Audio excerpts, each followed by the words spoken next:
About that Fitz completion today, and The Fitz completion? you threw it to Catherine Fitzgerald in the practice field, didn't you? No, I don't remember that. Fitz, did I throw? Where's she?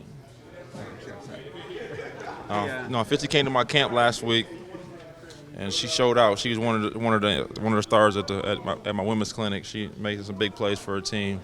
You know, she didn't work for the Republic. I probably would have gave her MVP. But she's wrote some disparaging comments about us over the years, so that's the only reason she didn't get it. Hey, Cliff said yesterday he's going to make his pitch to you about coming back next season.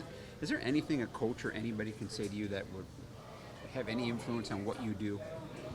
Scott, I'm just taking it one day at a time, man. Just, we focus on the Rams. We got a team that's really, really good coming in here. They're hanging on to their playoff hopes, and we can put a nail in their coffin. You know, if we play well and execute the way we know we're capable of, it'll be great to be able to get back on track. You know, this is the last home game, and we haven't had a good home stretch, and so coming out of here with a win would be huge, and building for this team moving forward with some of the young players.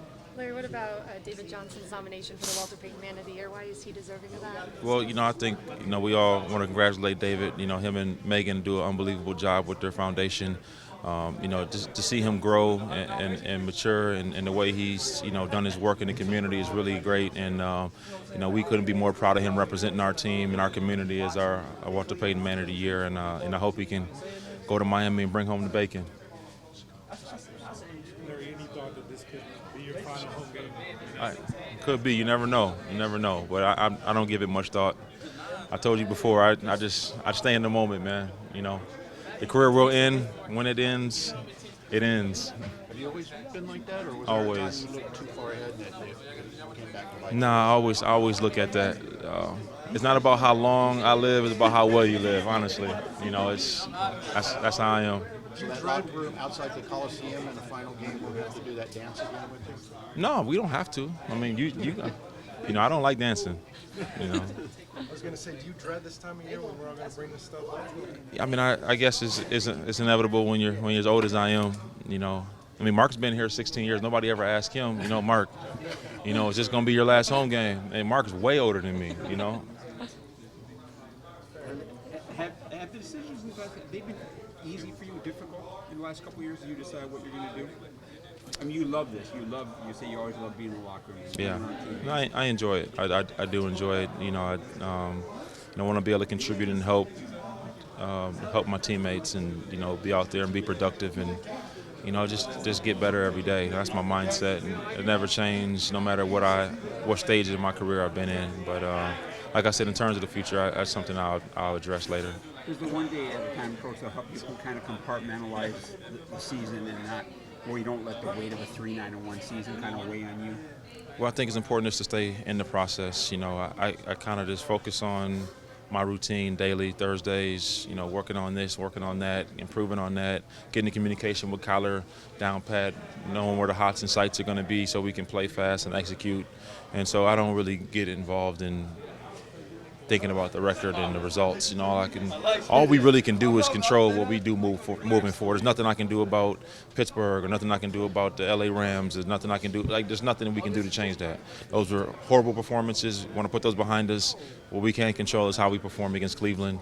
And this is a team that's chock full of talent. I mean, you look across the board, defensive line, linebackers, back end, they got a wealth of talent across the board. You're looking offensively, they got 2 Pro Bowl caliber backs, a Pro Bowl quarterback, 2 wide receivers. I mean, this team is loaded. I mean, they're a super team, and we got to be able to go out there and play hard and find a way to scratch out and win. Larry, you've known Freddie Kitchens for a long time.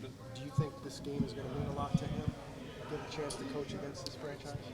I think that every game is important to them at this point. I mean, they win the next 3 games. I mean, they put themselves right in the middle of the wild card playoff race, and I think every game for them is a playoff game at this point. And I'm pretty sure Freddie's telling them that. I know Coach Wilkes is stressing that to this defense, and so I know it's important. But it's just as important to us because it's our last home game, and we haven't won a game in quite a while, and so this is really important for us as well. Just generally speaking, not really even related to you, do you think it's better to retire when you're on top, kind of on your game, or are you one of those rip the jersey off you type guys, that you play until you can't play anymore? I don't know. I have to wait until I'm retired to tell you. No, I haven't experienced retirement yet, but when I do, I'll let you know. Yeah. When you look at this team, like you got a good quarterback that's on the rise, and you got an offense that likes to pass the ball, receiver friendly. Does that play into your decision to stay or not? Yeah, I mean, there's a little system that I go through in terms of checks and balances. Yeah, I mean, that you think about all of those things. I mean, there's only one thing I just won't miss at all is talking to you guys on Thursdays. That's the one thing I will not miss. Everything else I probably will, though. How many things are Especially there? Bob, I won't miss. And his ridiculous democratic thought process. That's good. All right, yeah. Back to the reality. How many things do you juggle when you, wherever you are, when you make your decisions the last few years? How many things are there that you think about when deciding I'm coming back, or maybe I won't? Are there more than a few, or are there several? Yeah, there's a lot. Like, can you throw out something people we're not even thinking about? What's important to you when you consider that? Well, I mean, over the last 10 years, I've worked really hard to figure out what I'm going to do after ball, and there's a lot of things I've set up in place. And so, like, every single year that goes on, those opportunities become more realistic every year. And so, just weighing what I'm doing on the field and what's required to be great at what you do on the field kind of hurts you from growing and doing what you want to do and what you need to do, kind of prepare for yourself after life. So, I mean, it's a delicate balance, going back to school, getting my MBA going, and just doing things like that will help me as I move forward. So, it's a juggling act, and when it becomes too tiresome, then you got to make a decision. Have you narrowed down your scope of avenues you could pursue after football, or are they limitless in your mind at this point? Or are you kind of zeroed in on things? I have a general idea. There's more than just golfing in every country in the world, right? Yeah, for sure. I have to have something that's purposeful and that is impactful to other people's lives. Doing something that makes other people better, and I can grow as well. Being stagnant. I love playing golf, but I'm not making the world a better place by playing it. And I'm always gonna play, but I need to do something that I can grow. Yeah. Sorry if someone asked this already, but as a former Walter Payton Man of the Year, what's it like seeing David get nominated this year? I'm really happy for David and Megan. They've done a great job in the community. He's really just taking it, on in stride in terms of his growth and what he's trying to do. And I just love that, him being a fellow Midwestern guy. You understand, you see how much he places, this community. How high he places it, and I'm really happy. We're honored to have him represent our team as the Walter Payton Man of the Year, and I really hope he has a strong shot of going on there and winning it in Miami. I mean, it's a strong group of men, but I think he's awfully deserving. What did it feel to be the winner of the first recipient of that award? How important was that, remains that to you? I wasn't the first recipient of the man. No, it was the Rooney Award, the Sportsmanship Award. That was great. Having a relationship I have with Mr. Rooney, and what he's meant to this organization, what he's meant to this league. That the Rooney Rule still is in place to this day, giving minority coaches an opportunity. I think it's amazing, and I'm honored. This is one of my favorite days of the year, and it's the day that we announce the Cardinals Walter Payton Man of the Year Award. And this year, that person is David Johnson. David and his wife, Megan, have done so much in the community, and it started when we drafted him. He was constantly volunteering to be a part of everything that we were doing in the community. And whether that was kids camps, whether that was going to the Ronald McDonald House, to the Phoenix Rescue Mission around Thanksgiving, going to the Phoenix Children's Hospital constantly. A year or so later, actually 2 years later, David and Megan founded their Mission 31 Foundation, which is about mostly helping kids. And since then, they've helped over 1 million people, and he has touched a lot of lives. And what I'm so proud of is what he's done, around especially sick kids. He's done a lot of great things with what is a program he calls David's Locker, and it's been going on for 3 seasons. Where what they do is they bring a cart and a locker, if you will, to the children's hospitals and make sure that the kids have tablets, all sorts of interactive communication devices and learning devices, so that it's a nice distraction and the kids can have some fun, maybe learn a few things, also communicate with their families back home. And so they've touched a lot of people doing that. That's been near and dear to his heart and to Megan's heart, who's probably got a lot to do with you receiving this award, as you know, because she's done such a great job with your foundation. It's just a great way for us to recognize all the great work our players do. He's done so many great things, so it's my great pleasure to introduce our 2019 Arizona Cardinals Walter Payton Man of the Year, David Johnson. Thank you.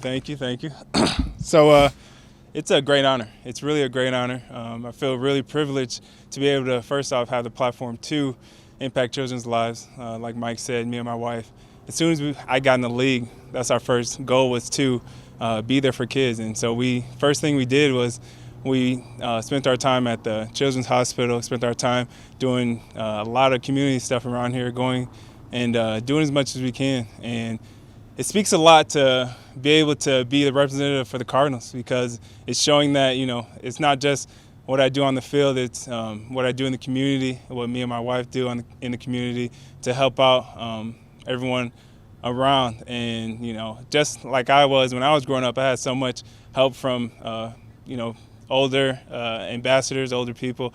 And now that I have the opportunity to do it, it's a great privilege that I was able to, it's a great honorary privilege that I was able to be the representative for the Cardinals. Thank you, guys. If you're enjoying this video, be sure to like and subscribe to our channel and tune in every Thursday morning at 10 a.m. to our unnamed fantasy football show.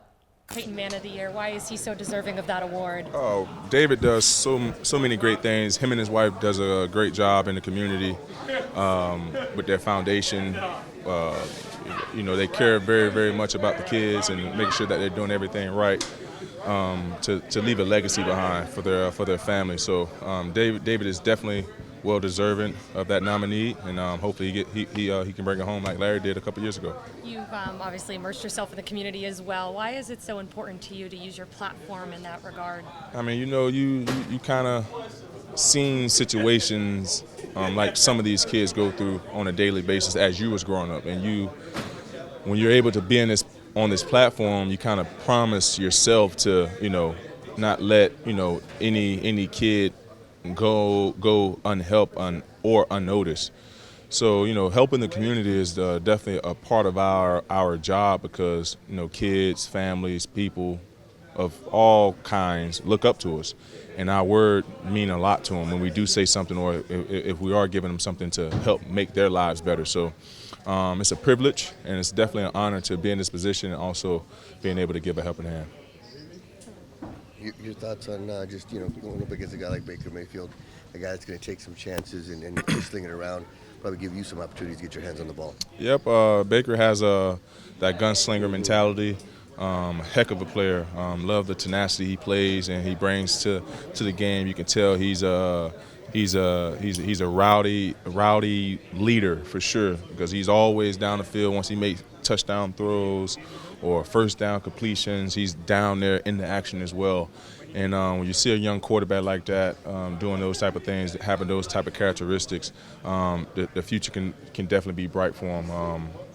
Hopefully we can muddy those windows for him a little bit, have him second guess himself a little bit so the rush can get there. So we have to make sure that our coverage is tight and our rush work together so we can make those windows cloudy for him and put a little bit more pressure on him. If you weren't involved in this game, would you have a special interest in seeing two guys back-to-back Heismans go at it? If I had no involvement in this game? Like if you were looking at another matchup, the back-to-back Heismans, would that pique your interest a little bit? Oh, for sure. I would love to. This would definitely be one of the games that if I was just a regular fan, I would want to watch on Sunday for sure, want to be glued into the TV, because these guys have some of the same characteristics as quarterbacks.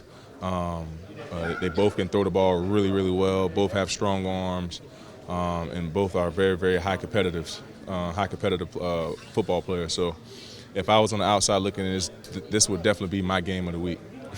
Patrick, why is it so important to finish the season strong at home and get a win and kind of have that be the last thing here in State Farm Stadium? Yeah, you definitely want to win every home game first and foremost, and we haven't done that this year. But with this being the last one, you definitely want to leave on a good note. You don't want to leave on a sour note, having that bad taste in your mouth. And we're right there. We're just really close. We just have to find a way to find ways to win games, especially down in the stretch, executing the game plan. Every play matters because the game always comes down to 3 to 5 plays, and you never know when that play is going to happen. So we just have to make sure that we're dialed in for 60 minutes and have our full focus into executing that assignment at that given play.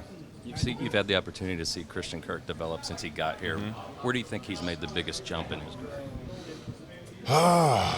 I mean, honestly, Christian, to me, he's been the same solid player since the first day he got here. Don't talk much. He just goes about his business. Going to catch the ball when the ball's thrown his way. We know all the attributes that he has: great hands, speed, tough receiver. So he's literally been the same guy since he's been here. So I don't necessarily see him make. Only thing I could see possibly making a jump is his numbers. Because he's more involved now in the offense. But overall, he's the same guy since he got drafted. We're definitely happy to have him, and his future is very bright. And I want to continue to see him get better and better each and every year, so he can be in the same conversation as the Larry Fitzgerald, Anquan Bolden, and all the greats who came through here and wore the Arizona Cardinal uniform. You essentially predicted Larry's future the past couple of years, so do you think this is his final home game? Oh, man. That I don't know. I don't know just yet. Maybe ask me in December 31st or whatever that last day that I will see you guys, and I probably have a better answer for you then. But if you had to guess, If I had to guess, yeah. I'd probably say he's coming back, if I had to guess. Because it seems like he's having fun this year. Yeah, he's having fun. He's still, flying around. I know he wanted to get closer to that record as possible as he can. So if I had to take a wild guess, I'd probably say he's coming back. He's healthy. He's looked like the same fit since I've been here, since 2011. So Happy offense, yeah, young quarterback. Exactly. So if I had to take a wild guess, and I wouldn't say I put my last dollar on it, but if I had to take a wild guess, I'd probably say he'll be back. You want him back so he can take his money on the golf course. Exactly. He's been running for me lately. Yeah, he's been running for me lately. So you guys do the math. Yeah, that's our NASCAR package where we rush with 3 outside backers and 1 D lineman. So that's always a possibility. Obviously, Sizzle is a hell of a player, hell of a rusher inside, and we're trying to get a look at Hassan as an edge rusher. So yeah, it's possible. What do you think of? I know it's still early with Hassan, but what are your early thoughts on him? So far, so good. I mean, he's in a good place mentally. He's happy to be there. Obviously, he's an explosive athlete. It takes time to learn the techniques of a rusher, but I think he has a chance to be a rusher. Gunter injured now. What is that? Yeah. I mean, he was obviously a big part of what you did Yeah. on the lines. He was playing well, and that's one more guy down. But we have guys in the room that are young and want an opportunity. So on to the next guy. Very simple. You guys talked about taking away some checks and making it a little easier, or Patrick did last week. Did you see improvement as far as less communication breakdowns? Yeah. I mean, the guys played well last week. It was probably our best numbers game of the whole year. Made a couple breakdowns in a 2-minute drive before half, but just football stuff. But the guys worked hard all week, and we had a clean game last week. Does all the defensive line departures of the last, going back to training camp, the 6 guys you lost, does that make you more likely to use the Suggs package inside because there's not as much depth there as there used to be? You have to use what you have, especially on third downs when you have guys available to rush. You got to put them out there. So schematically, whoever's available to rush, we're going to use those guys. So I mean, it's a possibility, a package of even 4 outside backers could be out there on Sunday morning. So we'll see.